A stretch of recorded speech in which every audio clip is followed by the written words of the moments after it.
All right, Derek, let's get into the coaching news that has rolled out over the last week or so. There was no non-awkward timing to do this. A lot of it happened like Friday into Saturday, and we didn't want to do a show then because the preview show had already been out, and I didn't want to talk about this last night because we want to talk about the conference championship games. But there are 3 head coaching hires that have happened since the last time we had a conversation like this. So this stuff is very important. And I felt like we should discuss it in some way before we got into the meat of our Super Bowl coverage here over the next week and a half or so. I had no idea when we were going to do this either, because you don't want to tack it onto a game, either the previews or the reviews. Honestly, you don't want to tack it onto either. And then you kind of just hit me up one day in the middle of like, it was either Saturday evening or it might have been Sunday morning. You were like, you want to do this show? I was like, well, we're not going to talk about it in any other time, so we might as well. And it's 3 of them. If there were one stray head coaching hire, it's like, we just didn't get to it. It was the schedule. But we're talking about like a 10th of the league hired head coaches in the last 72 hours. And I feel like that's stuff that we should dig into. Let's start with one that's fresh on my mind because I just watched a good chunk of his press conference in Las Vegas. And that is Pete Carroll heading to the Las Vegas Raiders, 73-year-old Pete Carroll, as their new head coach. Initial thoughts, first impressions of the Pete Carroll marriage with the Raiders. I dig it, man. I really do like the Pete Carroll hire. And I know because of the age, it's going to push people away a little bit. But this to me is a guy where you don't really see or feel him being older. Like this is among the guys who were of this age. Like he could probably do this for 5-6 more years if he really wanted to. So I'm not really worried about the timeline here at all. And then every time Pete Carroll has been at a spot, especially recently, like since the year 2000, he's been able to rebuild all of these programs and really lift them up to a place that they had not been, at least in a long time, or in some cases like Seattle, really never before. So I am very excited for what he can bring to the Raiders, who I'm not positive on what the ceiling is going to be here, but as far as a guy who very much feels like adult in the building, the energy is going to be right, the way that we do things is going to be right, the coaching hires around him, I'm pretty bought in on what this thing is going to look like. I agree with that. And I'm trying to think of similar situations. And I look back to something that actually does make a lot of sense when you're trying to connect some of the dots. So John Spytek comes over as this team's general manager. He was the assistant GM in Tampa for the last couple of years. And you look at what happened with the Bucks and Bruce Arians when they brought in Bruce Arians in 2019. This is somebody who was in his 60s, had been at multiple different spots. And like the Raiders, I think that the Bucks were kind of searching for their identity in that moment. Jason Light had been in place, so there was some continuity in the front office. But if you remember, that team had the Greg Schiano era, and then they go to Lovie Smith, and the Lovie Smith era is kind of weird, and they're really bad on defense. But Jameis showed some flashes, so they promote Dirk Cutter and fire Lovie Smith to kind of maintain some continuity on offense, which kind of made sense at the time. But then you look back on it, and it's like, was that actually the best process here? And it feels a little bit similar to where the Raiders are, where you fire Josh McDaniels. Antonio Pierce does a good job as the interim. You can kind of talk yourself into what that is, but it doesn't feel like the right move as you like actually take a step back from it. There's a lot of just misalignment and a lack of vision for where the organization wanted to go.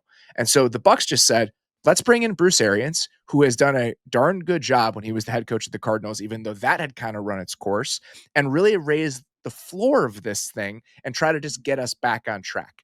That's obviously accelerated by adding Tom Brady to the equation. I'm not sure Tom Brady's walking through that door, but the first initial step, hey, we might get to a place by the 2026 season where they're just like, I don't know, 48-year-old Tom might be our best answer here. This might be the best way to get this thing over the top. But the initial thought behind it and all of a lot of those component parts being involved in this with Spytek and Brady, I actually do think that there's merit in thinking about it this way. Is Pete Carroll the best way to optimize your offense with a young quarterback in 2025? Maybe not, but we don't even know who the quarterback of this team is going to be based on where they're drafting. So I understand the thought process behind it. And I'm with you when I think it raises the floor. It gives you a certain energy in the building. It gives you a level of competency, even if there are questions about what the ceiling can ultimately be.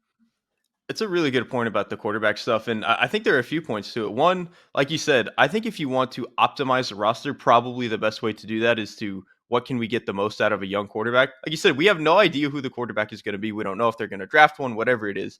Two, might be Russell Wilson. Oh Jesus. No, this cannot happen. There's a world because it's Las Vegas specifically, but I would be shocked to see it happen. But I was about to bring up Russell Wilson. We've seen Pete do this with a young quarterback before who was not billed as like a top flight super draft pick and stuff like Yeah. that. So I do have some degree of faith that he can put it together there. I think the other interesting part about the hire is you bring up Antonio Pierce. I think the idea behind Antonio Pierce was, locker room guy. People are going to be able to rally behind him. He'll hire the right guys around him. He'll just kind of like get everybody to rally together. I understand what the idea was there, but there was no proof of concept of that other than like 6 games at the end of last season. He had like We 5 years as a coach. I mean, his resume is like it's on a post-it note. He'd barely done this, and half of that was in college. Like he had spent a lot of Yes. time in college, not even in the NFL. Whereas with Pete Carroll, sure, he spent a lot of time at USC, but we have very good proof of concept that he can do this in the NFL. This exact type of build they wanted makes sense to go after a guy who, again, he's done it before and clearly shown he can do it. As far as the coordinators go, and that's obviously going to be a big question here, it sounds like, based on the reporting that Deshaun Reed, who covers the Raiders for us at The Athletic, that Darrell Bevell might be the favorite to be the potential OC. I don't really mind that. Like the last time that Darrell Bevell called an NFL offense, I actually really enjoyed watching those 19 and 20 Detroit Lions teams. It unlocked a version of Matthew Stafford that I was actually very into. And so Bevel's been an assistant in Miami for the last couple of years on their staff, I believe, as the quarterbacks coach and maybe passing game coordinator. And then I know he was in the mix for a couple OC jobs this cycle where he would not necessarily have been the play caller, but he was on some of these short lists. I think he is well respected in the NFL coaching community. And I do think the bones of what he's bringing on offense, combined with his experience in Miami over the last couple years, that's a name where even if he's a mainstay and will be billed as a retread, I can kind of get on board with what a Darrell Bevell offense might look like in 2025. I'm kind of on board with it too, especially when, again, you don't know what the quarterback is going to be, and you need something more on offense than you got last year. And I do think Bevel brings that. You mentioned the Stafford years, but I thought he did a decent job in Seattle, even Yeah. though there was that stretch there where everybody hated every Seattle offensive coordinator for. It's funny. We'll get to other Right, guys that's a on that list whole by the end different. of this show. Yeah, right, that's a whole nother conversation. But I actually do think Bevel on that side of the ball is like a good. And I think what's important to remember with these head coaching hires, the coordinators they hire right now don't necessarily need to be the guys that are there in year 3 when they're really trying to push the ceiling and see how far they can go. But as far as both Darrell Bevell and Carl Scott potentially as the defensive coordinator, these would be good like starting point, cornerstone. How do we get this thing off the ground type of hires? Carl Scott, for people who don't know, his background is interesting. He was at Alabama for a couple years, and then his entry into the league was with the Vikings, I believe, a few years ago as a member of their defensive staff, like DB's coach, passing game coordinator type. He went to Seattle in Pete's last year there and was retained by Mike McDonald heading into last year. And I don't think you're going to get a lot of like that guy's good enough on my defensive staff with Mike McDonald. The fact that they actively did try to retain him, I think probably says a lot. So there's a touch point with Pete there, but I also think that Carl Scott, he's 39 years old. He's been in the league now for 4 or 5 years. He's definitely somebody that I've thought about in what his future might look like. So not surprised to see him on the short list for some of these defensive coordinator jobs. That's a great point about Mike McDonald. He would not retain somebody just for no reason. This is certainly a guy where you have to prove it to him. So the fact that he did retain him is actually, I hadn't thought about that, but that's an incredible point to bring up. I want to ask you just about the timeline and the potential sequence of events here over the next like 3 to 4 years. In your opinion, what is the best case scenario for how this could turn out for the Raiders? Oh, that's a great question. I mean, you're never going to be like what you're never going to actually be contending with the Chiefs. I think like that is such a pipe dream that you're never going to fight with them. I think like the Chargers want to be this, the Broncos want to be this. You're probably never going to actually be that. I think the defense right now is actually fairly close to being pretty good. And I think if obviously you have a guy like Pete Carroll, you have Carl Scott potentially, I think they could get this thing to being closer to like a top 8 unit with a couple of pieces. So I think if you can give yourself some ground there and maintain that, which I have some degree of faith that they can do. And then offensively, I think it's just so hard until you know what the quarterback even looks like. Like it's hard enough when you bring in young quarterback and try to project how good do I think this guy can be. We don't even know who the guy is right now, but I think with what we've seen from Pete Carroll, I think for a majority of his time in Seattle, he hired all the right guys on both sides of the ball, really until maybe the past couple of years. I think there's a good chance that they can get to 10 plus win pretty consistently. It's just that it would be really, really hard to ever have the firepower to win this division, which is always going to be the problem. The defense, the concern there, and they have the resources to maintain these guys. They have $92 million in cap space per over the cap as we get into the offseason here. A lot of guys on defense are pending free agents for this team. Nate Hobbs is a pending free agent. Marcus Epps is a pending free agent. Jordan Merrick is a pending free agent. Robert Spillane, Malcolm Kuntz, guys that really did contribute to that side of the ball for them. So they have a ton of cap space to potentially bring some of those pieces back. But this roster, for the most part, is a pretty blank slate out of a few guys that you've definitively committed to, like Christian Wilkins, Max Crosby, Colton Miller. That's kind of it. I mean, when you talk about like big money guys that are going to be a part of this core moving forward, definitively, I like some of the young pieces on the offensive line that they've drafted. But again, those are cost controlled, cheap pieces. So Spytek and Carroll here, I do think are going to have the flexibility to kind of remake this thing in whatever way they see fit. And I think that's probably a good thing. The fact that you're not necessarily attached to or tied to a version of this team and a path moving forward when this thing really does have to be reimagined from the ground up, this is probably a decent place to start, even if the quarterback question is a little bit more daunting than you want it to be. That's honestly why I think Pete Carroll is the right guy Me for too. the job. A guy he has proven track record that he can build you up from a clean slate. Whereas I think if you wanted to go for the hot shot offensive coordinator, young guy who's never done it before, might be a scarier spot for a team to do it like this. I honestly think the worst part of taking this job is just, I already mentioned it. You're going to have Mahomes and the Chiefs to deal with every year. But the Broncos and the Chargers both seem on the up and up. Like, this is just going to be an incredibly competitive division, kind of regardless of how well Pete Carroll can bring this thing up. The other bit of Pete Carroll's history that I find interesting here, and you alluded to this, just his building up of programs, and he said that in his press conference today. He's like, I'm used to doing this exact thing. But if you look at what happened with the Seahawks, they have Mike Holmgren for all those years as kind of like a very empowered head coach figure that had control over the roster in part. And then in 2009, Jim Mora takes that job as kind of the successor to Mike Holmgren. That goes south. And so you kind of bring Pete in to get things back on the rails after a 1-year experiment that didn't really work out, which is also where this thing is. It was off the rails before Antonio Pierce got his hands on it, but it's similar in the sense that we tried one thing for a year, it didn't work out. Let's go get something that we feel like is a little bit more of a program building choice. And I think Pete Carroll probably still is that even at age 73.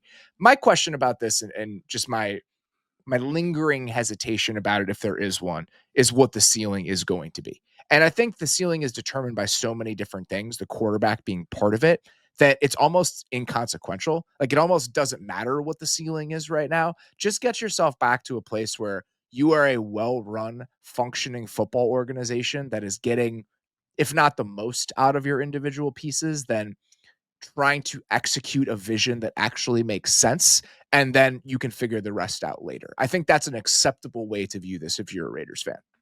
I 100% agree. You are so far from even trying to piece together what your ceiling might look like and how do we beat Mahomes and how do we deal with these other AFC teams in the playoffs. Who cares? You are 4 steps away from that. You need to get to the point where you can even see over the fence to look at what might be on the other side there. So yeah, I couldn't agree more on that.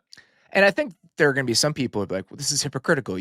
When you were talking about the Bears, you were like, you shouldn't make a choice like that. Well, the Bears aren't at that point in the timeline. The Bears are 3 years into a rebuild with a quarterback that they drafted number 1 overall. Like, some choices for one franchise are going to be a little bit better and more appropriate than they're going to be for another franchise that's at a different point on its timeline. And I think that's how I would conceive of the Bears and the Raiders in this head coaching cycle specifically. Yeah, having Caleb Williams dropped into your lap versus the decision making you have when you don't have a quarterback and it doesn't seem like a great quarterback class. 2 entirely different timelines that those teams need to be working on. I'll be curious to see what they do at quarterback and just what the team building process looks like overall with Spytek there in his first year. Him specifically, we've alluded to this a little bit over the last year or so. The Bucks are like a very well-run organization. Like the Bucks do a lot of things where you're like, that makes sense. I get that. I understand the vision behind that. I think Jason Light has done a good job. I think their ability to maintain relevance in the post Tom Brady world where you're having to figure out the quarterback position after he moves away, but also having to kind of piece together your financial picture after going all in for a couple years. Like we've seen very different eras and build models in the Jason Light tenure with the Bucks. There was a time where they kept a very clean cap. They were one of the more conservative teams in the league. There was a stretch where they were one of the more aggressive teams in the league. Now they've kind of had to unwind that a little bit. And the fact that they've been able to do all of that for the most part while maintaining like a relative level of competitiveness, I think that's actually a very impressive feat as a front office, as an organ and as an organization, period. And to me, it's not just the quarterback stuff. To me, it's the offensive line. When they had Brady and the offense really operating at his peak, that was a really good offensive line. And it was a completely different offensive line. Like you had Ryan Jensen playing center. It was just a very different looking unit than it is now. You have that dip the last couple of years. And then by the time you get to it this year, Gadecki takes a step. Cody Mauch takes a step. You go draft Graham Barton to play center. Ben Bredesen is now signed to play left guard. Tristan Wirfs is still doing what he's doing at left tackle. Like you completely rebuilt the most important and really hardest to build unit in the entire league. In like a couple of years, you only had this dip, and so I think kind of the ability for them to reform what they are in that sense, I think, has been a pretty good marker for what they've done as a front office overall. And I think the pieces that they have already in house are intriguing at the very least. Like Jackson Powers Johnson in year two, DJ Glaze got a lot of experience at right tackle this year. Colton Miller is a solid option at left tackle. They've got some interior pieces that they've drafted pretty high over the last couple of years. So I'll be interested to see what that position group looks like and just how it informs what they're trying to do on offense overall. And again, I don't mind watching a Daryl Bevell coach team. It helped that Matthew Stafford was a part of that equation in Detroit, but that was a more entertaining offense than I think a lot of people probably remember if you were not watching the 2020 Lions up close and personal. I'm just gonna say I'm very excited for this as a Brock Bowers fan. He already had a historic rookie tight end season, and now we're getting a little bit better on the offensive side of the ball. Who knows what the numbers are going to look like? I'm very excited. Let's get to our next one here. I'm just going to just say a factual sentence, and then we could just go from there. Brian Schottenheimer is the new head coach of the Dallas Cowboys. What do you make of that? All right, I'm going to go back to my retelling of how I even found all of this out. This was Friday evening for people that don't realize. I was just playing games with some friends. We were chilling in Discord talking maybe an hour before the hiring happens. We were all joking about some of the other hires, talking about the Coen stuff, all that jazz. And we were joking like, man, it's crazy the Cowboys were interviewing Brian Schottenheimer. And we just kind of get deep into gaming. 2 hours later, nobody's looking at their phones. All of a sudden we look up and we're like, holy, the Cowboys actually hired Brian Schottenheimer. And then for the rest of the night, every 20 minutes, somebody said, wow, they really did that. So that was my experience with the whole saga of Brian Schottenheimer actually getting hired. Yeah, I had just gotten home from hanging out with some friends and I was just on the couch with my wife. The fact that they dropped it at 10 p.m. on a Friday is just Right. one of the more beautiful things about this period. I've worked through my thoughts about this, and let me see if I can properly articulate them here. The first thing I want to say is I am open to the idea of Brian Schottenheimer being a successful NFL head coach. I actually think in a lot of ways, and this is based on, I think I've had one or two conversations with him in my life, but what you hear about him from other people, he's very well liked. He is somebody that I think personality wise, people can really get along with. People like him. He's charming. If he's at the center of what you are as an organization and he can be more of a CEO type and that personality becomes more important, like the X's and O's aspect of this, I can kind of get on board with that potentially working if the coordinator hires are correct. Jerry's already come out and said he's going to be the offensive play caller in addition to being the head coach, which I have some questions about because I don't think any of the offenses we've ever seen for Brian Schottenheimer have been like even top 10-ish offenses for him to get a job like this. My problem is not with the idea of Brian Schottenheimer succeeding or failing. I almost think that's beside the point as part of this process because it's beside the point to the Cowboys. whether or not he's going to be a successful NFL head coach feels accidental to this process if you're Dallas. My issue with this is not about his validity as a coach. It's that if you looked at every other coach hired in this cycle, if you went to George McCaskey or Robert Kraft or Woody Johnson and you hooked them up to a polygraph and you said, did you go through this process and on the other end come out with a guy that you think is the best candidate that will give you the best chance to win as many football games as possible? Whether or not those guys succeed, I think all of those guys could credibly say yes at the end of the process that they went through this offseason. I don't think the Cowboys can do that because how could they possibly have done that? They looked at like 3 or 4 guys and then they ended up with the guy down the hall that wasn't even a real candidate for any of these other jobs. And that's where I land on this. Maybe it works out. We often don't know why guys succeed and which head coaches end up becoming the best guys as we go through these individual cycles. But I don't think that Jerry Jones could look at you with a straight face and say, I did everything I could to put my team in the best position to win football games. And this is another example of him doing that constantly. That's the biggest problem, is that it just does not feel like they tried in the way that other teams tried. And look, Brian Schottenheimer might not even, like you said, that we have no way of necessarily knowing if he's going to be a good coach. There have been plenty of play callers who were fantastic play callers and terrible head coaches. And there are Yeah. plenty of good head coaches right now who like weren't serious play callers. Like Dan Campbell was never really like a serious play caller that we thought of in that way. John Harbaugh was never that way. Like it's just not Andy necessary. Reid didn't call plays Yeah, that's I before actually he was didn't know hired by that. the Eagles. I actually did not know that, and so there's another one, and look at him now. He's one of the greatest offensive minds the league has seen in decades. So like he doesn't necessarily need that prerequisite to be a good head coach. But it's like you said, it just doesn't feel like they exhausted every avenue, turned over every stone to find their best head coach. They went with a guy that was familiar to them, and I think that familiarity is kind of encapsulates what the Cowboys have been for so long. It just feels like they are locked into this mode where they just want to win through the draft. They want to get all their right guys in the building. They want to build a team in a particular way, and they want to have this head coach that is not necessarily going to buck any of that. And I think when you go and get a guy like Brian Schottenheimer, who is very familiar with how the building works, that's kind of where you're ending up. Where I just feel like for the Cowboys to get over the hump, whether it's next year or 5 years from now, we need to take a little bit of a swing at the head coaching position, which in my lifetime, they've never really done.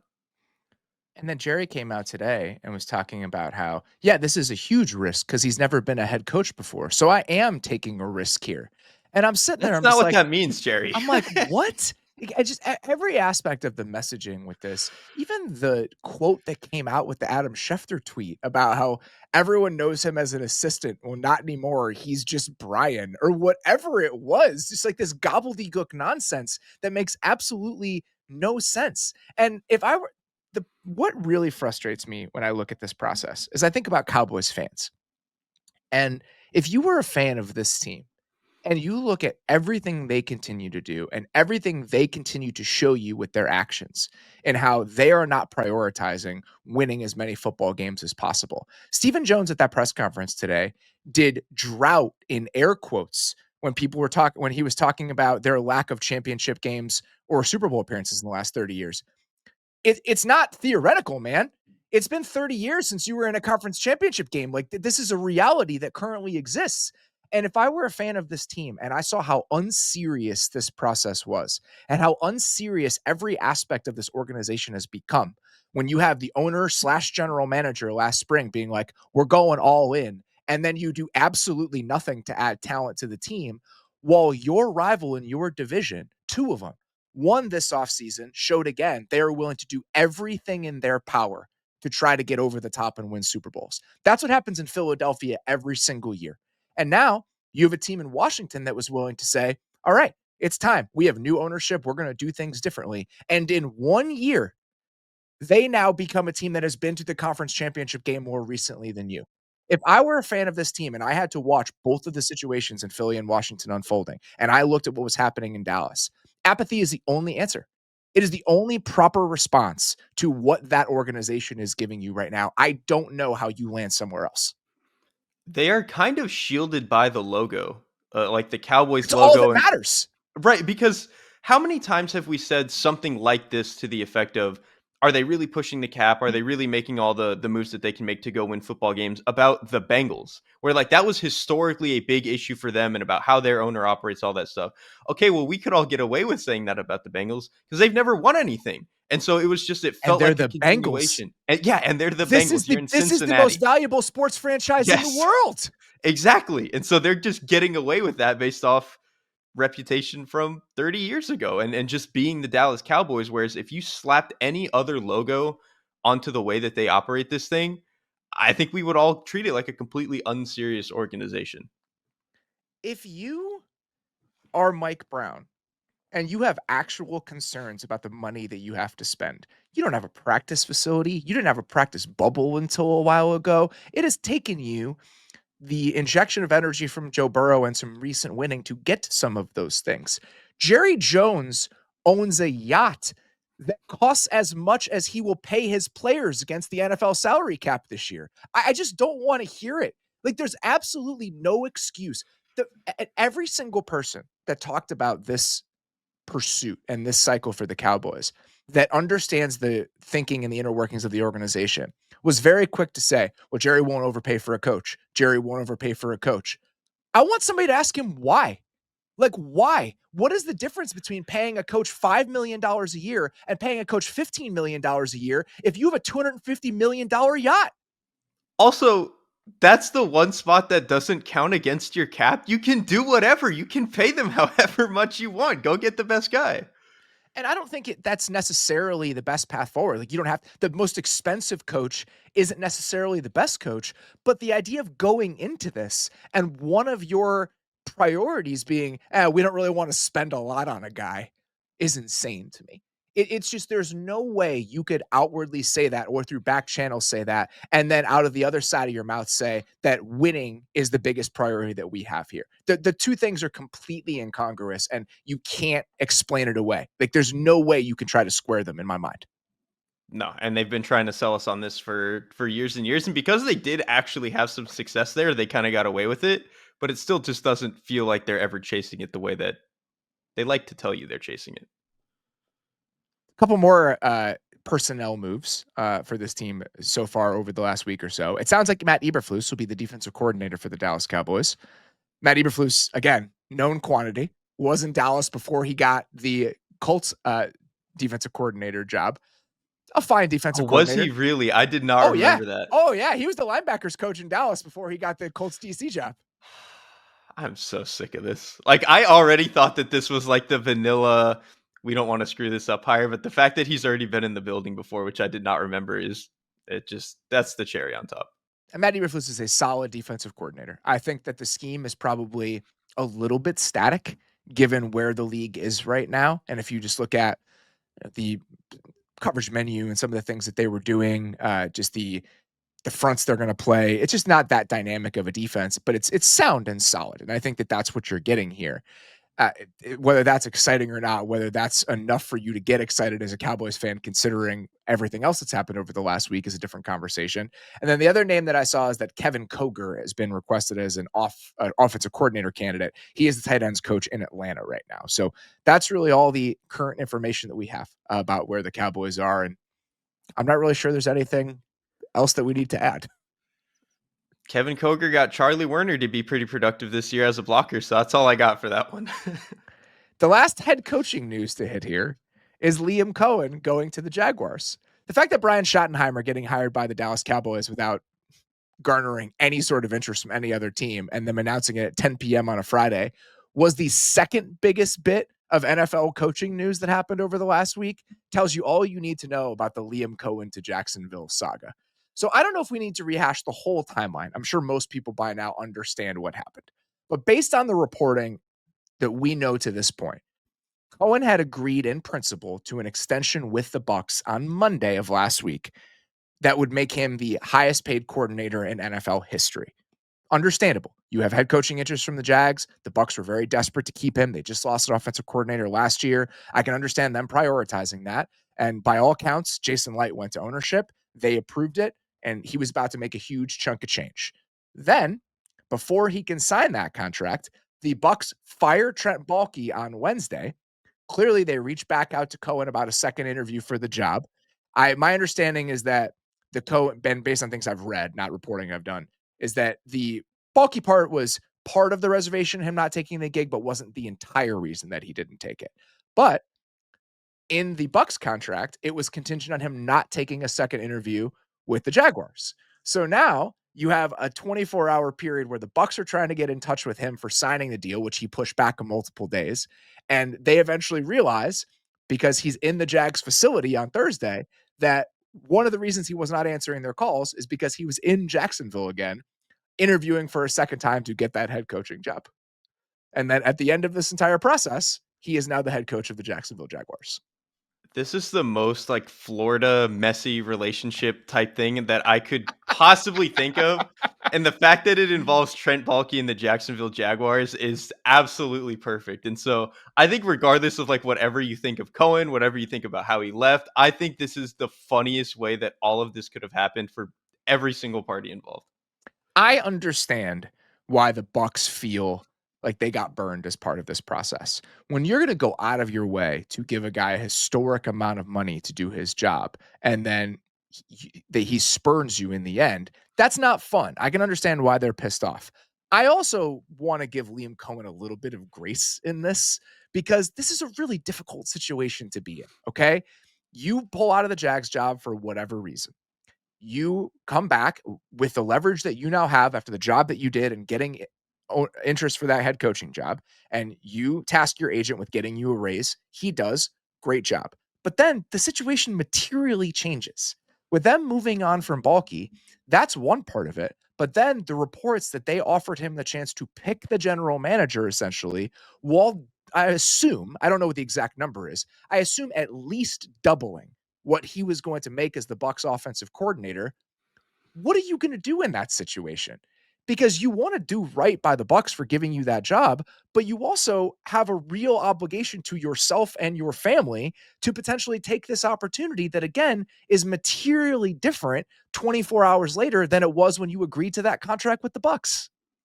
All of this went down in a way that is obviously messy, and if some people want to say wrong, that's completely fine. There's 32 of these jobs, man. And if you think that one just got better over the course of 48 hours between the GM getting fired, yeah, man, you have to start reconsidering all of your situation. And to me, the other part of this is like, it seems like Tampa and like everybody, whether it's reporting or just like fans talking from Tampa, they're very clearly upset at the way this all went down, and I get it. But between how much money they wanted to give Coen and how upset everyone seems to be that he left, while Coen is now going to get a head coaching job, it feels a little bit like the Bucks needed Coen a little bit more than Coen needed the Bucks, and I think that is why this relationship and the way this all ended up unfolding feels a little bit sour here at the end. I think that's right. And I also think, again, you want to do right by the people who have given you an opportunity. If this had gone south in Tampa next year and they were a bottom 5 offense, they'd fire you in a heartbeat. Yes. Right? This is for us. You want to do the right thing, but the people you work with aren't your friends. And at the end of the day, you have to do what's right for you and your family. And so I completely understand him landing in this place, even if it was a little bit messy on the way to getting there, because you can say whatever you want. The difference between $10 million a year and $5 million a year is a life-changing amount of money. And it's really difficult to walk away from that when someone puts that offer on the table for you. And listen, I think a lot of this is going to get pushed onto Coen and him being in the wrong. If the Jacksonville Jaguars had fired their GM 2 weeks earlier, none of this would have been a problem because Coen would have been able to do this on a normal timeline, and we wouldn't have all this weird stuff about when he's balking and if he's taking the deal, he's pushing it off, all this stuff. If the Jacksonville Jaguars had operated like a normal organization, this would have been a ho-hum coaching hire. Nobody would have thought anything of it. I also think, and apparently this happened, his agent reached out to the Bucks, said that he was dealing with a personal matter. It's why he hadn't gotten back to them. This is a situation where, like, I understand him not responding to Jason Light's phone calls looks really bad. It's why you give your agent 5 to 10%. It's like, I'm not handling this. Like, I'm removing myself from this entire process. Like, that's what you should do. That's the reason that your agent exists. So I think there's a lot of messiness involved with this. The one thing that I will say that I do think is wrong on every single level here, and it brings me to another conversation that I think is worth having. is the Jags having Patrick Graham in for an in-person interview just to check the Rooney Rule box as part of this entire process. That's not okay.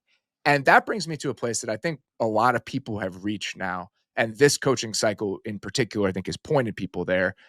The Rooney Rule needs to be reimagined. Like, I feel like it is worthwhile in some other areas, and we can get to what those are in a second. But having to do 2 in-person interviews for your head coaching job when you probably have someone else in mind, I get the motivation behind the rule, but now you're putting people in a tough spot. Like, you're making people get on airplanes to take these fake job interviews that aren't actually, they're not actual candidates for the job. And I get that making people a part of these conversations and exposing them to ownership and giving them the experience is a good thing, but this is too far. Like, making Patrick Graham fly to Jacksonville for a job he's never going to get, I think that's wrong. On the coordinator side of it, I actually think there's a lot of merit to the way that the Rooney Rule is currently set up. I think having to interview a minority for your quarterback's coach job in order to put more people of color into the offensive coordinator pipeline, that is a good idea. And I think that having to do 2 virtual interviews with minority candidates for coordinator jobs, that is a good idea because you're only putting so much of a burden on those candidates. And I think with coordinators specifically, there's enough wiggle room for who you'd pick where you can be surprised by someone. And I know that has happened over the last couple of years. I know of a couple of coordinators in the NFL right now that were hired because of the interviews they got because of the Rooney Rule. But the head coach situation is so different than that that I just feel like it's almost doing more harm than good in a lot of these situations right now. It like you said, it just kind of feels like people are doing a show with a lot of these interviews. I mean, who was it? The Patriots that put 2 guys who it was Byron Leftwich and Pep Hamilton, who have not been in the league for years, on the same graphic for their Eddie interviews. George. Eddie Yeah, George Eddie interviewed for the George. Bears head coaching job in person because they needed 2 in-person interviews. That was a completely ridiculous one. And then this is, and like on the flip side of it, this is why I really respected Aaron Glenn not taking some of the interviews, because he was like, I think it was the Patriots that he denied, because he was like, they're going to hire Mike Vrabel and he knows what this is all about. And Yeah. he actually is a distinguished, like, genuine candidate. So maybe he actually could have been in the running, but I respected him being like, this is a little bit ridiculous. I'm going to take interviews where I think I have a serious shot to take a job and really treat this as what it is. So I really don't know how you fix it, but I think it certainly has gotten to the point where a majority of teams in a majority of years are not really treating these interviews with the seriousness that they deserve. I think the in-person aspect of it is where you run into some issues here. The fact that it's 2 in-person interviews, again, I understand the reasoning behind that. I think the intentions of it are in the right place, but I think it's putting in guys in an unnecessarily difficult position. So much of this stuff is virtual now. I think that if you want to still have a number of minority candidates that you have to interview for these jobs, I think doing it virtually is probably enough to satisfy the spirit of what you're trying to accomplish here and not make guys get on planes for sham interviews that for jobs that they're never going to get anyway. There's no easy solve for this. I just think that as I've listened to, like, instinctually what I think is probably the best outcome, where the league is actually achieving something with the rule, but still doing right by the people they're trying to help with the rule, there's probably a middle ground to be found. And I think the way they're handling the coordinator side of it feels like the right resolution to me. I agree with that, because if you fix the pipeline, you start to fix who is even getting these head coaching interviews in seriousness. Whereas if you're kind of just approaching it directly from the head coaching spot, like you said, a lot of these teams probably mostly already have their mind made up going into the process. Let's get to the football side of this for the Jacksonville Jaguars. I've liked this as a pairing in broad strokes, and I think that's an important way to frame this. The idea of Trevor Lawrence and Brian Thomas Jr. in the offense we saw from Liam Coen last year and how fast they rebuilt the run game in Tampa, so many aspects of who they were. That is very exciting to me. Like, from the moment I had a solid understanding of who the Bucks were going to be offensively in, like, the beginning of October, and we saw what was happening with the Jags, I was making that pairing in my mind because I actually think it made a lot of sense from a football perspective. As a known Trevor Lawrence believer, how do you feel about the Liam Coen, Trevor Lawrence fit here moving forward offensively? From all the schematic side and stuff like that, I feel pretty good about it. to be honest. And to me, they're definitely going to have to fix the offensive line personnel wise, but I really do like Cohen's run game. And I think a big reason that I really like this pairing is you very obviously saw in Jacksonville over the last handful of years, they need to take some degree of the load off of Trevor Lawrence. Like, and this is not to say that he's not a good enough quarterback or whatever. I think you've even seen this with the best quarterbacks. The Bills had to go through this process with Josh Allen, where they had to learn how to take the load off of him.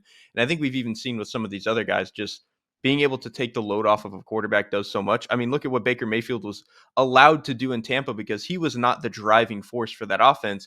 It was the run game. It was the screen game. It was being able to chuck it to Mike Evans. And so I think the way that Cohen wants to construct the offense where we're going to run the ball a little bit more, we're going to get under center, we're going to take some of these shot plays. I think one, it takes the load off of Trevor, but I think if they can unlock the deep passing game a little bit more conceptually with some of these design shots, that's where you can start to unlock what Trevor can do. He's a really talented thrower. It's just sometimes when they're asking him to drop back 40 times a game behind a bad offensive line in 10 and 11 personnel, you get some of the results that you've seen over the past handful of years where it can be up and down. I think the way that Cohen wants to construct it, you're probably not going to get as much of that volatility. Yeah, I think that allowing a quarterback to take plays off and insulating him a little bit just by what the structure of the offense looks like, that's interesting to me. And I've always thought that about where I wanted to see Trevor, and it was in an offense similar in construction to this one. The question becomes whether or not it's going to be as simple as dropping Trevor Lawrence into the Bucks offense from last year. We don't know what the staff is going to look like. We don't know who's going to hire. We don't know how he's going to take to this job. These are all questions. And this is the problem with projecting offensive coordinators to head coaching roles is sometimes stuff gets lost in translation. It's not as simple as dropping Trevor into whatever the Bucks were doing last year. So what the staff looks like and how they build it. And I think there are questions about that because Jonathan Jones from CBS said they're not going to let a lot of guys from Tampa go with him based on what happened over the last week or so, which I totally understand. So what they ultimately land on in terms of who's around him and what that offense looks like, I think that's going to be the next big question that has to be answered. I almost think it should look less like dropping him into the Bucks offense and more kind of trying to reconfigure or remake what the Rams have done with Stafford. I think like stylistically, I think Lawrence is a lot closer to the way that Stafford wants to play, where he'll hang in the pocket, he'll be really aggressive, he'll take some of these shots, whether it's under center or from gun. And truthfully, I think he's a better right now drop back gun passer than Baker Mayfield. So I think you can probably access a little bit more of that if you want to. So I think they can put more on the quarterback than they ever had to in Tampa in Cohen's offense last year, but still take off a little bit of what Lawrence was having to deal with over the past few years, where it felt like for the most part he was the only driving force in the offense. So these three vacancies were filled over the last week or so. The one that remains is the New Orleans Saints head coaching job. The most relevant news about that over the last few days is that Joe Brady has decided that he is going to stay in Buffalo rather than take a second interview with the Saints for this gig. That's a tough one if you are a Saints fan and if you're someone that is invested in how this organization is perceived around the league. Joe Brady is not somebody who's foreign to this organization. This is where he got his start in the NFL. The fact that somebody who knows how this place operates to an extent, has spent time there, in theory would have some familiarity with this team, doesn't want to pursue this job, that's a tough place to land. And I think it says a lot about what people on the outside are thinking of this gig and how it kind of stacks up in the hierarchy with the other jobs that were available in this cycle. The fact that he's been there and really got his start there and doesn't seem like he's very interested in the job, that is certainly the scariest part of this to me, because like, and there is a part of it that maybe if Joe Brady was in a different spot, this would be a little bit more appealing. Now with Joe Brady, he gets to go back and have another year with Josh Allen, where you are pretty certain it's going to go well again. So I think he does kind of have the comfort of being able to rely on that a little bit. But I do think him not wanting to take the Saints job is pretty concerning, because I think if he had gone there, knowing how they operate and him being familiar with them, he probably would have gotten a fairly long leash, especially with like looking at the financial situation and all that. I just wonder if he looked at the financial situation and said, man, this might take us 3 years before we're even like trying to get above 500. He doesn't seem like he's so young that he doesn't need to jump into a head coaching spot like this. I'm curious what the line of questioning has been from some of the candidates and what the answers have been from the Saints, because I think this idea of, we're going to have to tear it down a little bit and it's going to be a couple years before we can actually compete.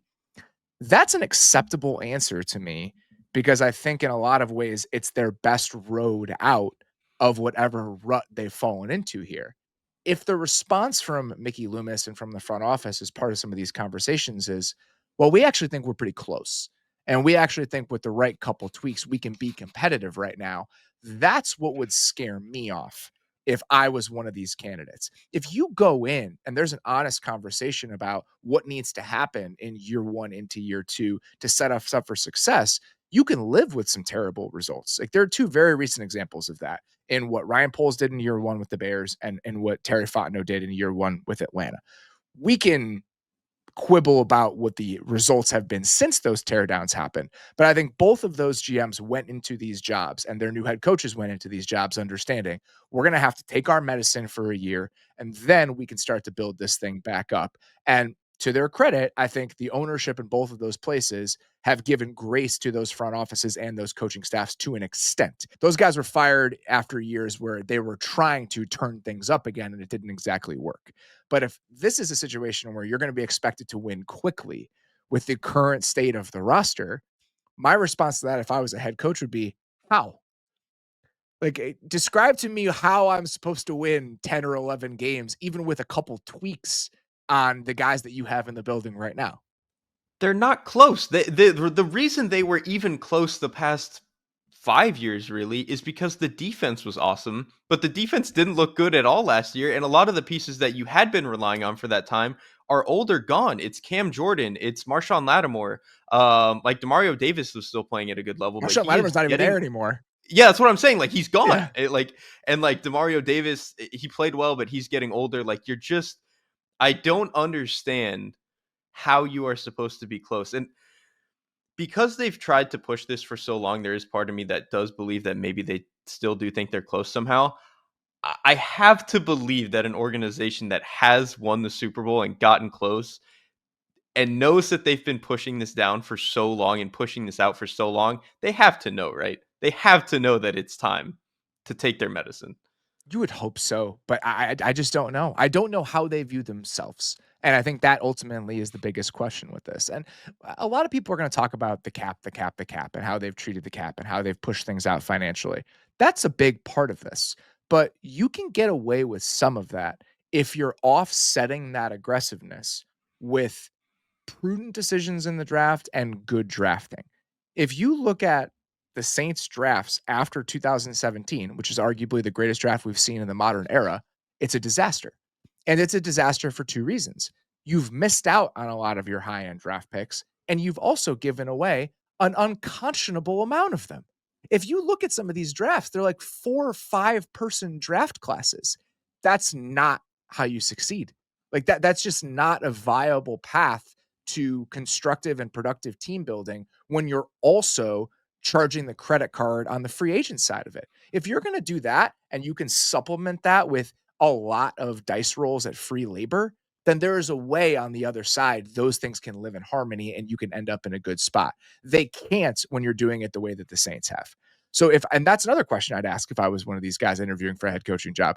How are we going to look at this? Are we a team that's going to consistently trade up in the draft? Is this like your guys just modus operandi? Or are we going to actually have some hard conversations about what's best for this organization moving forward? And based on what's happened over the last like 4 or 5 years, I wouldn't be shocked if there were some unsatisfactory answers on the other side of those questions.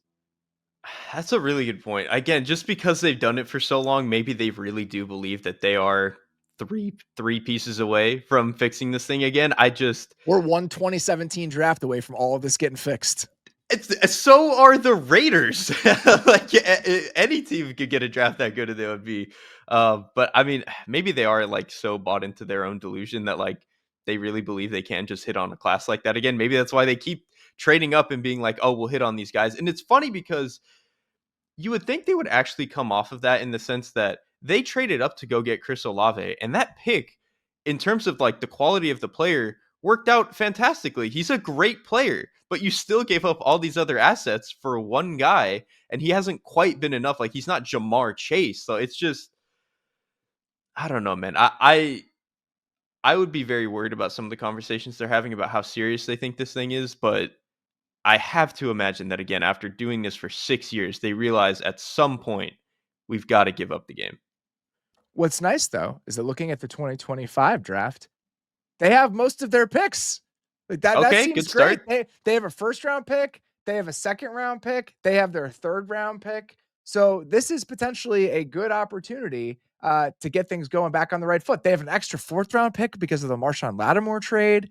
Like this seems like a potential year where you could make 8 to 10 picks and actually try to restock your roster with some real pieces. We'll see if that actually ends up happening. Is there a name on the short list of guys they've talked to and have requested second interviews with, including Anthony Weaver, Mike Kafka, Kellen Moore is on that list, that despite of all of this, you find yourself intrigued by? All of the offensive guys, I'm kind of out. Kellen Moore is not that interesting to me. Mike McCarthy is not that interesting to me. He might be fine, but he's not. It's just hard for me to imagine whatever the ceiling there would be.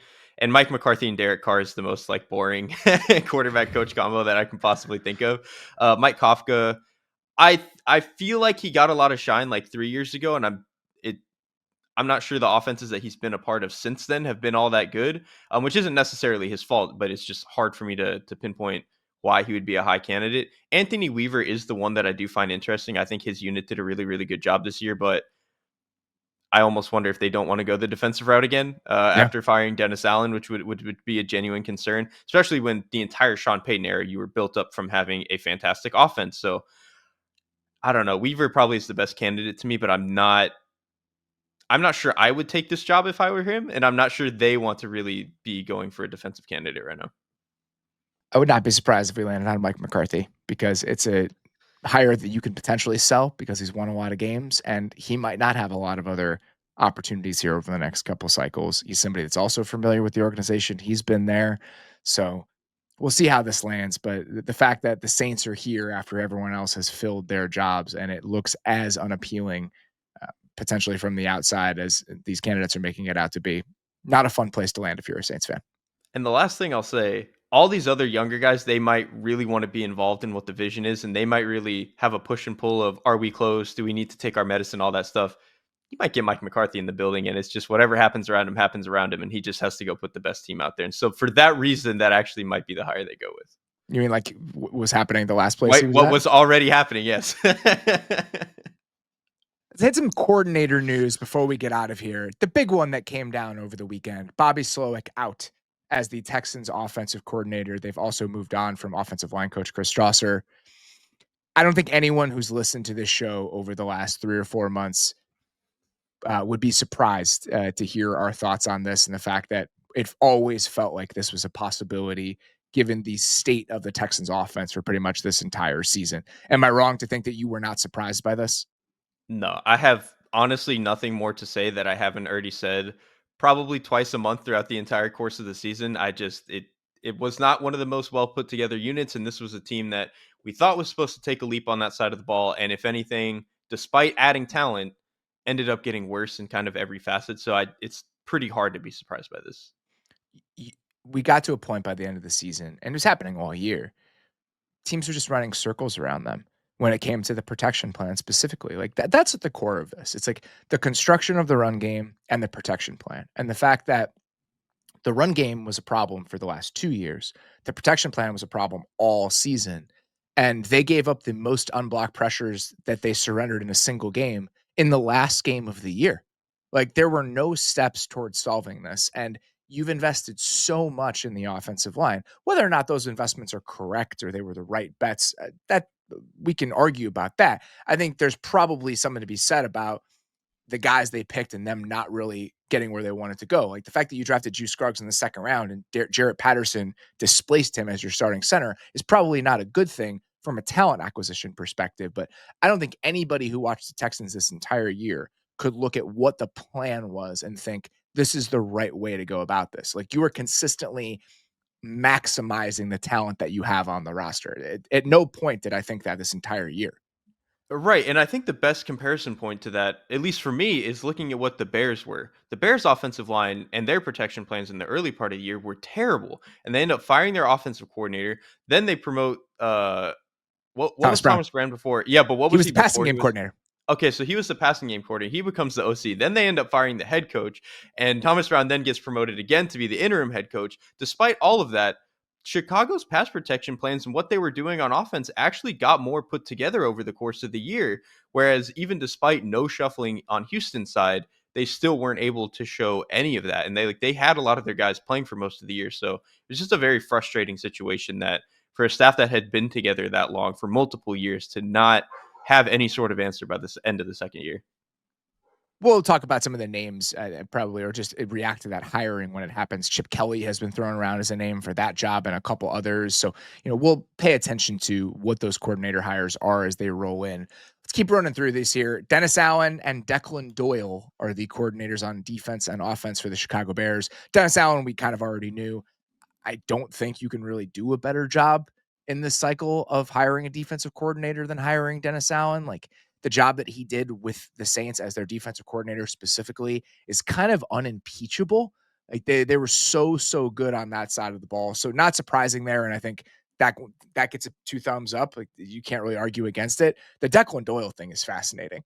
This is a 28-year-old tight ends coach from the Broncos who is now the offensive coordinator for the Bears. And it's funny because I've said this a few times over the last year. I was wondering, when are people going to start picking off the Sean Payton tree? Because I think that when you look at that offense in Denver and just his history with the Saints, the Lions were doing in Detroit, they had a lot of Saints DNA with Dan Campbell being there. Johnny Morton, who we'll get to in a second, was a part of that early Lions staff. He was just in Denver. So I'm wondering, it's like the Broncos seem very buttoned up on offense. Like, when are people going to start looking to this team as a potential incubator for ideas and coaching talent? I assumed it would happen at some point. I didn't know it was going to happen in the form of a 28-year-old assistant who is now an NFL offensive coordinator. I don't think I would have guessed it for it to have gone that way either. And it is kind of funny, like you mentioned, you said this all year. What the Lions were doing on offense had shades of what we had seen from Sean Payton for a long time. And so for that to be the guy that wants to go out and get a Sean Payton guy, it felt a little bit like Ben Johnson being like, okay, I appreciate what this other head coach does. Let me go see if I can steal some of that and really start to perfect it and hone it a little bit in this new spot. I think that really makes a ton of sense. And then on the other side, Dennis Allen. This was, I think, probably the best defensive play calling guy that was on the market. I think there were some other decent ones, like Robert Saleh was obviously on the market. But in terms of guys who you were going to hire to be your coordinator, Dennis Allen to me was pretty clearly the number one guy. What he did in New Orleans for a number of years was awesome. And I also just love watching the way that he built his defenses. They got 270, 280 pound defensive ends. They said, we're going to defend the run with these 4-man fronts. We're going to play too high. We're going to play a ton of match quarters behind it. You're just going to have to beat us, man. And for the most part, teams really struggled to do that. So I think if he can replicate that to any degree in Chicago with some of the talent that they have, I think it'll be really exciting. I think there's a fit personnel wise too. I mean, like, I think Jalen Johnson can play this way if you ask him to. The Bears have 4 down personnel. Like, I Sweat don't is think perfect for it. Sweat's really good for what they want to be. Even like the build of the defensive ends in New Orleans and what he looks like physically, I think there's a lot of carryover. And I feel like if you were going to try to stay in this world, you kind of had to based on the commitments you'd already made to this sort of personnel. This was a very good place to land. The last thing I'll say about the Declan Doyle part of this, we're really starting to see this, and I think it really started to creep up. I think McVay is probably the first guy I would point to where we have this pipeline of tight ends coaches that lead to offensive coordinator jobs and eventually even to head coaching jobs. And it makes sense, right? And so the best example of this to me is what the Browns have done with that role specifically. So as a tight ends coach, you have a holistic view of the offense because you have to be part of the run game and you have to also be part of the passing game. So it's a very good place to plop a lot of guys that you just want there for ideas, where they're just contributing to what the offense is from a creativity standpoint. The Browns last year, they hired Tommy Rees to be their tight ends coach. Tommy Rees didn't know anything about coaching tight ends. Like, they brought him in because they thought he was smart and they wanted those ideas in the building. Ben Johnson was a tight ends coach. Declan Doyle was the tight ends coach for the Broncos. Nick Haley, who I think is probably going to be the Jets offensive coordinator at all of this. We talked about that a little bit last week with Zach Rosenblatt. He is the tight ends coach for the Rams. So this tight ends coach to offensive coordinator pipeline, I think there's a reason for it. And I think that there's a reason we've seen it really get accelerated here over the last 4 or 5 years. And I think this is in some ways kind of emblematic of where the game is moving, where being diverse in the run game specifically is becoming more important. And so I think if you can tap into more of the tight end coaches, some of your offensive line coaches, as opposed to, whereas I think maybe like the late 20 teens, like the, 2010s or in that era, there's a lot of quarterback coaches and wide receiver coaches because everything was about the passing game. Now that it's a little bit more balanced, makes sense to maybe throw a guy that you want to be a sponge and you want to be a guy who can throw ideas in both run and pass, put them into that position. Another one that you mentioned, Sean McVay was one of the earliest ones. Arthur Smith was Yeah, also a tight that's ends right. coach before That's he right. got promoted to calling offensive plays, and you could see how well that he was able to pair run and pass at multiple stops for him. So I do think it is a theory that makes a lot of sense because I think especially too, if we're going to be more willing to hire these young coaches, it makes sense to put them in a coaching position where you are just exposed to more things. Like, just try to get That's them right. on the fast track here and make sure that they're ready. So it's a pretty fascinating development, but I think it does make a lot of sense. I also think that, and people are going to look at me, he's 28 years old. It's a huge job. I think it's really, really important to remember that being an offensive coordinator for a play calling head coach is a fundamentally different job than being an offensive coordinator who calls plays.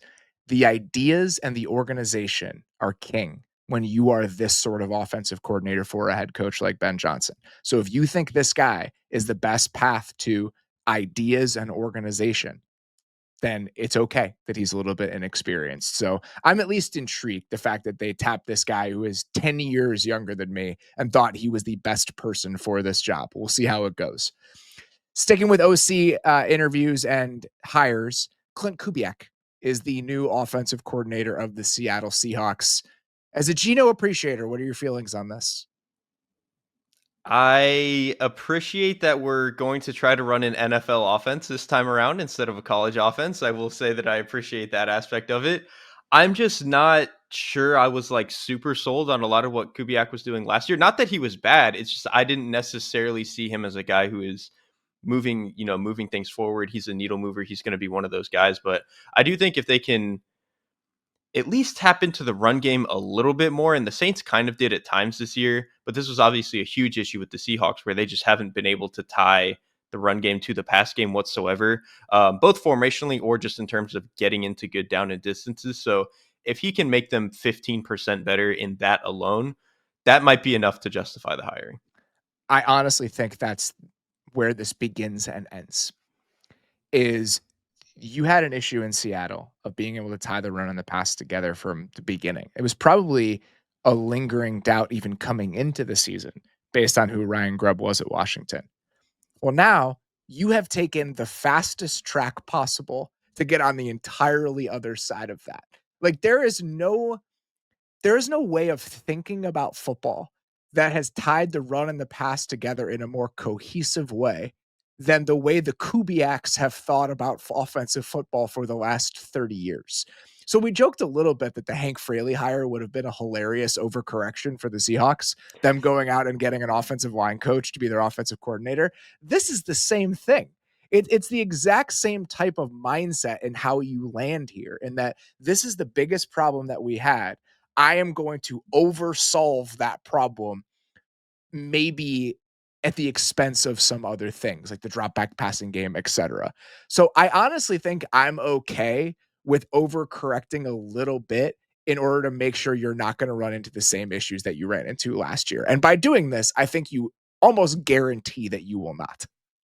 Yeah, it is funny. I didn't even think about it in those terms of going completely the other way. Like if this goes wrong, and I'm not saying it will, it'll look a little bit more like Bobby Slowik in Houston, where the run game and the passing game are almost too tied together, where you can't do anything when they're not working together. And so then maybe that ends up being the issue here. But I actually kind of like the hire just in terms of I don't even think the Seattle offense needs to be great. The offensive line doesn't need to be great. It needs to be good enough where Gino can have them fighting to be a top 10, 12 offense. And if we assume that Mike McDonald is going to continue to do his job on that side of the ball and they're going to be good over there, this thing can get back into the playoffs pretty quickly, even if Kubiak isn't some home run insane hire that's going to get head coaching jobs in 2 years.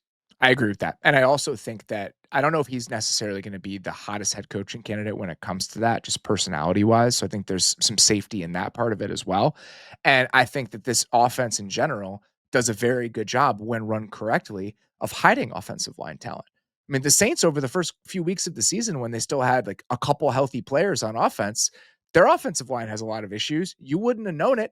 They're stealing back bodies in protection. It's all of this play action. It takes a lot off of the line and the quarterback in a way that the Seattle offense just never did this year. And again, I feel like it's almost an overcorrection in that way, but I do think that it's going to solve some of the issues that we saw for the Seahawks team for most of the 2024 season. Couple more coordinator hires to get to before we get out of here. The Lions have a defensive coordinator, Kelvin Sheppard. Their linebackers coach has been promoted to DC. Not surprised to see them hire him from within and try to maintain a little bit of continuity on that side. The one that is interesting, reportedly, Johnny Morton, who we mentioned before, who's on the Broncos staff as the passing game coordinator, he is going to be the offensive coordinator for the Lions. His background is very, very interesting. Like he's a guy that was in New Orleans for a while. He was the wide receivers coach when Dan Campbell was the tight ends coach in like 2016, 2017. He then went, I believe, to the Raiders for a couple years to work with John Gruden in some like advisory capacity, and then was in Detroit as an offensive assistant in 2022, and then went to the Broncos last year. I think that's the right timeline. I'm not looking at it, but I'm pretty sure that's right.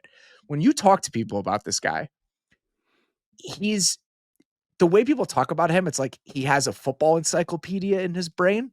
Like the volume of drop back concepts that this man just lives with at all times, people know, like people talk about it. And so he's been this kind of like secondary figure for the most part throughout his career, outside of 1 year as the Jets offensive coordinator in a season where it was Josh McCown throwing to Robbie Anderson and Jermaine Kearse. That was the only time we've seen him as an offensive coordinator. So And I'm hey, not surprised that they landed here. listen, I was going to bring that season up. That is one of my favorite, just like obviously not good, but just random quarterback seasons that I loved. Watching Josh McCown and that Morton offense that year was awesome. They were just like so many of these aggressive, deep drop back concepts, no play action. They were just letting him chuck it down the field. And Morton was calling up some good stuff. Like he did a really good job of running these picks or these scissor concepts that would get a safety to run out of the coverage. Like he really did put together a good, aggressive, deep passing game. It's been a while since we've seen it, so I have no idea how it would actually get put together in the year 2025, but I at least have some degree of appreciation for what he's done in the past. So I am mildly optimistic for it. And I think this actually makes a lot of sense when you're pairing him with Hank Fraley, who is coming back as the run game coordinator. So now, even if they're not conceiving it that way, I assume Hank Fraley got a promotion or he got a raise with the promotion that he got. So you almost can think of it as like a dual OC sort of thing, where you have Fraley handling the run game and you have this guy who is known as somebody who lives with 10 million passing concepts in his head to be your passing game coordinator / OC. So we'll see what happens. You know, it's always going to be a challenge moving on from somebody like Ben Johnson, but it's an intriguing place to land nonetheless. Last one here. This one I think we all kind of saw coming. Robert Saleh is back as the defensive coordinator of the San Francisco 49ers. Cool. Like it. Yeah, it's fine. We've seen him do good there Yeah. before. He wasn't the problem in New York. Perfectly fine. Good place to land if you're the Niners. You know, you want to get back to a familiar place. They've obviously cycled between options over the last couple years. Steve Wilkes for a year, Nick Sorensen for a year. Now you get back to a spot that you have to feel pretty good about. We'll see what a Robert Saleh defense looks like in San Francisco, maybe without the level of defensive line talent he's had, for a majority of his coaching jobs over the last 5 or so years. I assume the Niners will do what they can to alleviate that problem this offseason, but I think that's kind of the one specific thought I have is like, we haven't seen Saleh have to work around subpar defensive line play before. And there is a chance if they don't make the right moves this offseason that that's where the Niners land again heading into next year. That is the scariest part. I do think there's also at least a decent percent chance that he gets some of these guys to play better than they have been over the past couple of years and really kind of simplify their jobs and get them to lock in a little bit better. But yeah, regardless of that, I still think pretty solid hire. All right. That is all we've got for today. As I mentioned on the Sunday live stream, we will be back with another midweek show tomorrow. It's with Nate. I'll just tell you that it's with Nate. I teased him as a special guest on Sunday night, but Nate is going to come on. We're going to do a show that we've done each of the last couple of years. It's a mainstay of the feed this time of year. We're going to talk about the lessons that we've learned from the final 4 teams in the NFL. So if you look at the Chiefs, the Eagles, the Bills, Washington, what can we learn from how they spent their resources, how they built their rosters, just some lessons that potentially other teams can take forward based on the final 4 teams that were playing on Championship Sunday. So very excited about that. Hope you guys are as well. For now, that is all we've got. Appreciate you guys listening. We'll talk to you very soon.